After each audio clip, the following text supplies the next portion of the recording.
I just finished grocery shopping and I'm back with another $50 grocery haul. If you're new to my page, I'm a registered dietitian and I create recipes that are high protein, low calorie, and most importantly, affordable. With rising food costs, shopping on a budget is more important now than ever. Everything you see here I got from Walmart, but I do some shopping at places like Aldi and Target. And if I'm looking for some bulk items, I might go to Costco or Sam's. Speaking of bulk items, when it comes to things like potatoes and onions, you can buy a bigger bag and it reduces the overall unit price. But for the sake of these videos, I buy them like this to show you the cost. If you've seen any of my recipes, you know that most of them make 6 meals. These groceries here are gonna make 3 different recipes of 6 meals each. So that means 18 total meals. As you can see here on the receipt, everything here came out to $48.62. Divide that across 18 meals, that comes out to $2.70 per meal. Now, typically, I don't include the cost of things like spices, herbs, milk, butter, and other staples that typically you'll have at the house already. The only thing missing from this grocery haul is some chicken because I had some left over from my last grocery haul. There are some expensive items here. I've got a couple things of cheese. This was the most expensive item. It was $9.27. It's some stew meat for a recipe I'm gonna be making. I'll give you one guess what it is. It's sancocho. I've got some ground beef here. That's obviously not cheap, but overall, I kept it under $50 and I'll be making a lot of meals with this. So new day, new shirt. Today is the day I'm actually cooking. As you can see here, these are some of the ingredients from the grocery haul. I'm gonna attempt to make all 3 recipes today. Whether that happens, I'm not sure. So I set aside the ingredients that I'm making with the first recipe. I am making a Crockpot chicken tortellini soup. As I mentioned in the video, I didn't buy chicken because I had some leftover. In my area, the cheapest I can find it is sometimes $1.99 a pound up to $2.99 a pound. Here lately, Walmart has been $3.24 a pound. So I've been getting it at Target, it's a little bit cheaper. So that'll bring the cost of the recipe up a little bit. Chicken broth used to be $1, it's up to $1.33 in my area. The most expensive item for this recipe specifically was the tortellini. This bag here was $5.63, but it's gonna be a delicious recipe. It's totally worth it. Red bell peppers are always more expensive than green. For some reason, this bell pepper alone was $1.42. Corn is always super cheap, whether it's fresh ears of corn, frozen corn, or in the can, all perfectly fine to use. I am doing this soup in a crock pot, so when I do crock pot recipes, I prefer frozen veggies. This 12-ounce bag of corn was actually 84 cents, so super cheap. And it's important to remember that canned vegetables, frozen vegetables, they're just as nutritious as the fresh kind. And with frozen and canned vegetables, you have the benefit of shelf life. I try to buy a variety of fresh, canned, and frozen depending on the use in the recipe. Walmart brand cheese has always stayed pretty consistent with price. This is an 8-ounce bag. No matter what type of cheese you're getting, it's typically $2.22 in my area.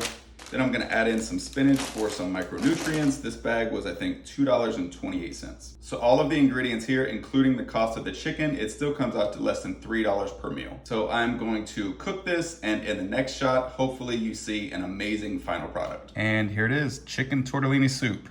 This actually turned out a lot better than I had hoped. These are really big portions. You get a little bit of creaminess from the milk and cheese, and you've got some veggies mixed in there. I'm not sure which one of my platforms this recipe will be going to, but I'll get it up as soon as it's ready. So I'm excited about recipe number 2. Today, this is actually my first attempt at making one of my favorite Puerto Rican foods, sancocho. There's a bunch of different variations of sancocho, depending on whether you're making the Puerto Rican version, the Dominican version. Everybody kind of puts their own spin on it. These are some of the ingredients that I wanted to see in my sancocho, so this is how I'm making it. Hopefully it turns out, and hopefully I can share it with you guys and you love it as well. This was a family size beef broth, so it was $1.98, a little more expensive than the regular. As I said earlier, corn in every form is pretty cheap. This frozen corn was $1.98. You can use fresh, but I wanted to use frozen just because it's already chopped up and it's more convenient. Traditionally, Puerto Ricans will make their own sofrito. You can typically find it in the store in this version, or Goya makes a frozen version as well. But this has a lot of flavor and it tastes amazing. This jar of sofrito was $2.28. I'm only gonna use maybe a little more than half, so there will be some left over for a future recipe. I may or may not use a little bit of tomato sauce, but this can was only 44 cents. So if I don't use it, I'll just use it in a future recipe. I got a very small head of cabbage that I'm gonna add to it. This was only $1.33. As I said earlier, you can buy vegetables like potatoes in bulk and it really reduces the unit price. I bought these single, so they were a little more expensive. I'll probably use 2 or 3 in the recipe. Plantains are super cheap. These were only 34 cents each. And then this is a yuca, also goes by the name cassava. And where I live, these are $1.44 a pound. The highest price point of this dish is obviously the beef. I'm using a lean stew meat. I'm using about 1.5 pounds and it came out to just over $9, and I'm going to add a couple of carrots to my dish. So again, in the next shot, hopefully you see a delicious sancocho sitting in front of you, and I'm excited to share the recipe with you guys in the future. And here is the sancocho. My first attempt, and I am extremely beyond pleased with how it came out.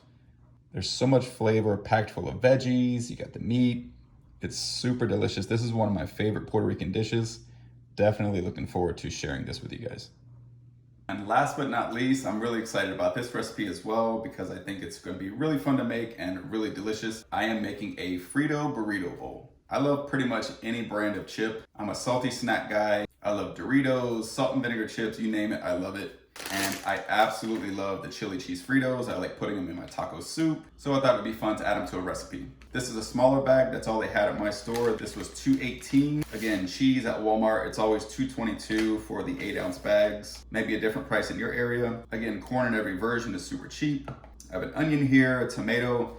And again, going back to the bulk items, you can buy big bags of onions, they last a while, and it will lower that overall unit price. Same with tomatoes, but you need to kind of use those a little bit faster so they don't go bad.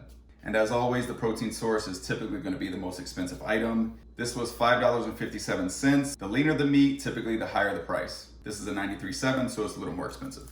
And I am making this with rice, but as I said, I have a lot of the pantry staples at home. I didn't have to purchase it.